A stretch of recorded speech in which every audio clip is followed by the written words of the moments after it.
हरे कृष्णा। एक समय की बात है जब दिल्ली की गलियों में एक महान वैष्णव भक्त रहते थे। व्यवसाय से तो वे दर्जी का काम करते थे और नाम था परमेष्ठी।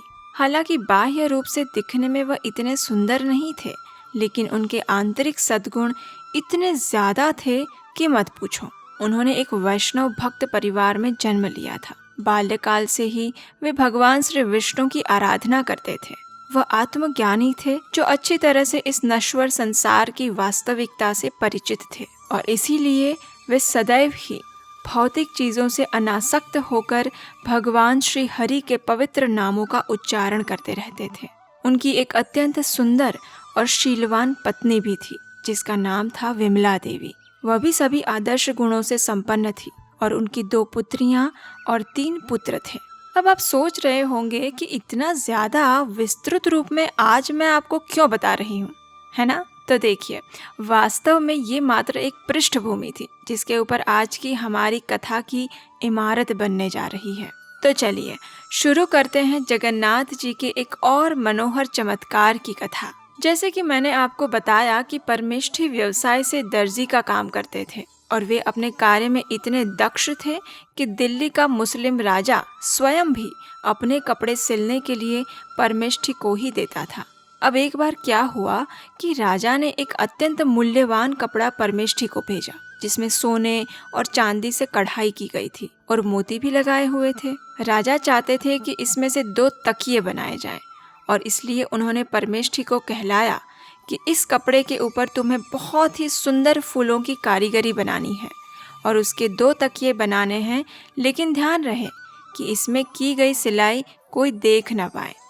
अगर तुमने सबसे श्रेष्ठ काम करके मुझे दिया तो मैं तुम्हें अत्यंत मूल्यवान पारितोषिक दूंगा। राजा की ये सूचना देकर अब सैनिक तो चले गए, लेकिन परमेष्ठी ने जब ये कपड़ा देखा तो उनके मन में कुछ और ही चल रहा था।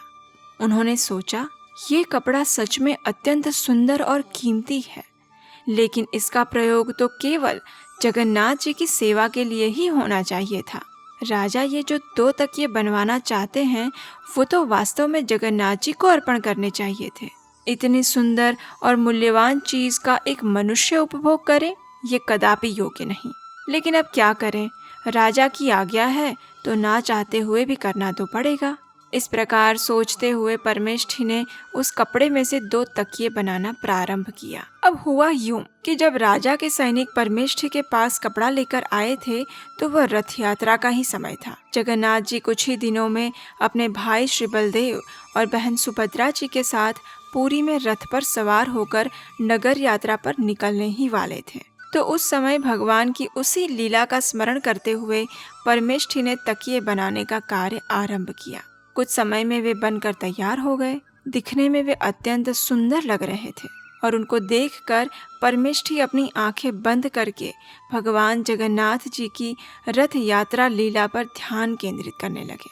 वे जगन्नाथपुरी की मानसिक यात्रा पर निकल पड़े, जहां भगवान जगन्नाथ को रथ पर सवार करने के लिए मंदिर से बाहर लाया जा रहा है। चारों ओर मृदंग करताल के साथ कीर्तन हो रहा है।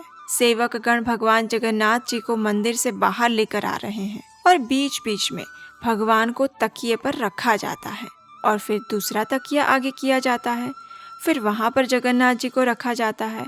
इस प्रकार जगन्नाथ जी धीरे धीरे बाहर आ रहे हैं। अब क्या हुआ कि परमेष्ठी ने अपने मन में इस लीला को याद करते हुए देखा, अरे ये क्या हुआ, एक तकिया फट गया, अब क्या करें? परमेष्ठी ने देखा कि भगवान को तकिए की आवश्यकता है, तो इसलिए परमेष्ठी ने अपने मन में ही राजा के लिए उन्होंने जो तकिया बनाया था उसे आगे बढ़ा के जगन्नाथ जी को दे दिया और जगन्नाथ जी ने ले भी लिया। उसके ऊपर जगन्नाथ जी को रखा गया और इस प्रकार चलते हुए जगन्नाथ जी रथ पर सवार हो गए। अब देखिए, कुछ समय में जब परमेष्ठी अपनी बाह्य चेतना में आए तो उन्होंने देखा, अरे राजा के लिए जो उन्होंने 2 तकिए बनाए थे उसमें से एक गायब हो चुका था। अब उनको समझ में आया कि एक तकिया जो उन्होंने जगन्नाथ जी को मानसिक रूप से अर्पित किया था उसे वास्तव में भगवान ने अपने पास ले लिया है। ये सोचकर परमेष्ठी को अत्यंत हर्ष हुआ कि उनके द्वारा बनाया गया तकिया आखिर भगवान की सेवा में काम आ ही गया। लेकिन वहीं दूसरी ओर उन्हें डर भी लग रहा था कि जब राजा को इस बात की सूचना मिलेगी तो वह अवश्य क्रोधित होंगे और उन्हें दंडित किया जाएगा। लेकिन फिर उन्होंने सोचा, अरे ये राजा केवल मेरे प्रभु श्री जगन्नाथ जी की कृपा के कारण ही तो राजा बना है। उसके पास जो शक्ति है वो तो मेरे परम आराध्य देव द्वारा प्रदान की गई है, तो ऐसे में वह मेरा क्या नुकसान करेगा। जब परमेष्ठी इस प्रकार सोच रहे थे, उसी क्षण राजा के सैनिक वहां आ गए और उनसे वो 2 तकिए मांगे। अब 2 तकिए तो थे नहीं, इसलिए परमेष्ठी एक तकिया लेकर ही राजा के पास दरबार में गए। जब राजा ने देखा कि 2 की जगह सिर्फ एक ही तकिया है तो गुस्से से उसने कहा, अरे मैंने तो 2 तकिए बनाने के लिए बोला था, फिर ये एक क्यों है? क्या तुमने दूसरा तकिया नहीं बनाया? सच सच बताओ, क्या किया तुमने उस कपड़े के साथ?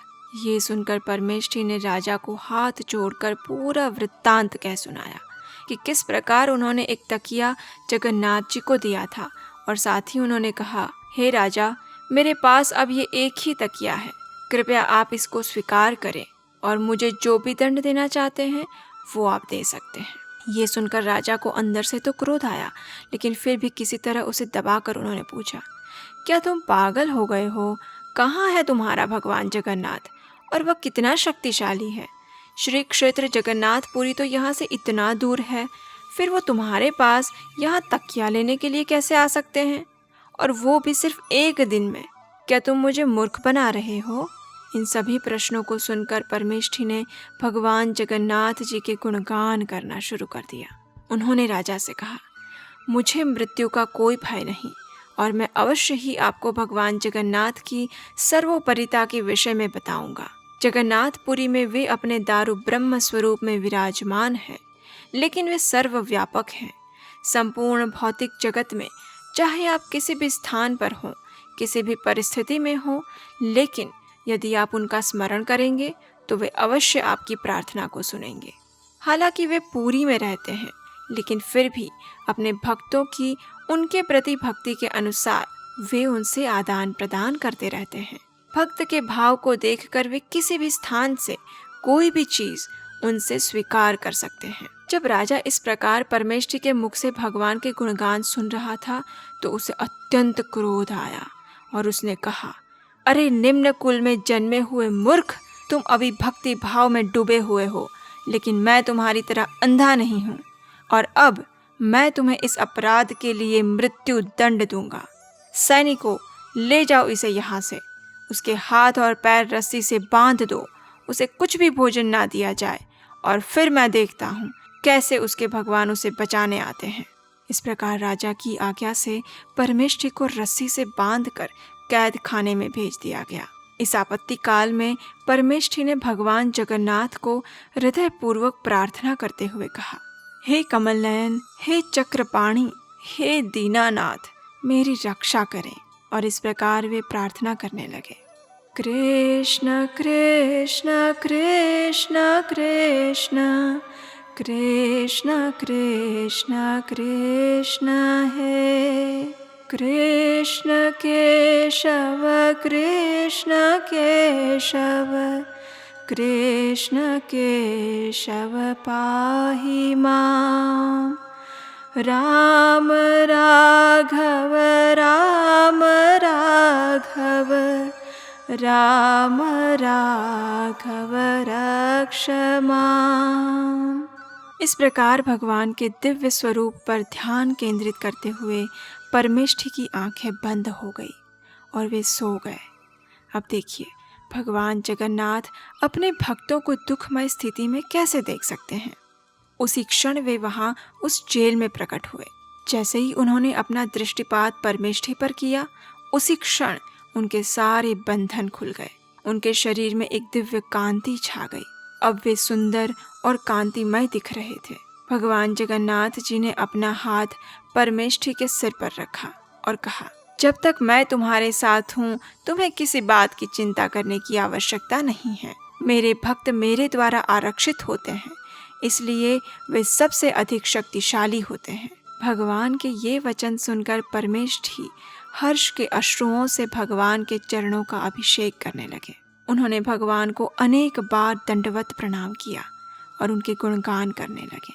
कुछ समय पश्चात जगन्नाथ जी उस मुस्लिम राजा के पास गए। राजा तो गहरी निद्रा में सो रहा था। वहां जाकर जगन्नाथ जी ने अत्यंत क्रोधपूर्ण स्वर में उसे कहा, अरे मूर्ख राजा, मैंने तुम्हें ये स्थान प्रदान किया है, लेकिन तुम्हें इस बात का ज्ञान नहीं। तुमने सिर्फ एक तकिए के लिए मेरे भक्त को दंड दिया। तुम नहीं जानते हो, लेकिन ये संपूर्ण ब्रह्मांड पर मेरा आधिपत्य है। अहम सर्वस्य प्रभवो मत्तः सर्वम प्रवर्तते। उसने तो मात्र मेरी ही चीज मुझे अर्पित की थी, लेकिन उसके लिए भी तुमने उसे दंड दिया।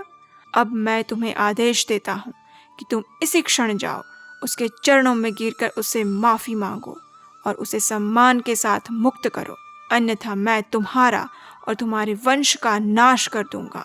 इतना कहकर जगन्नाथ जी ने राजा को कोड़े से मारना शुरू कर दिया और कुछ समय बाद वे वहां से चले गए। जगन्नाथ जी द्वारा कोड़े की फटकार पड़ने पर राजा अत्यंत पीड़ा के कारण चिल्लाता हुआ नींद से जाग गया। पहले तो उसे लगा कि यह केवल एक सपना था, लेकिन जब उसने देखा तो उसके पूरे शरीर पर कोड़े के निशान पड़े हुए थे और उसे अत्यंत पीड़ा भी हो रही थी। उसी क्षण राजा समझ गया कि उसने भगवान के एक शुद्ध भक्त के प्रति अपराध किया था। अपनी भूल को स्वीकार करते हुए राजा ने उसी क्षण परमेष्ठी के पास जाकर उनसे माफी मांगी और सम्मान पूर्वक उन्हें मुक्त किया और पूरे नगर में शोभा यात्रा निकाली, जहां परमेष्ठी को हाथी पर बिठाया गया और राजा साथ में नीचे चलकर परमेष्ठी का गुणगान कर रहा था। और राजा ने घोषणा की कि आज से परमेष्ठी ही उनके कुल गुरु बनेंगे। तो कैसी लगी आपको ये कथा?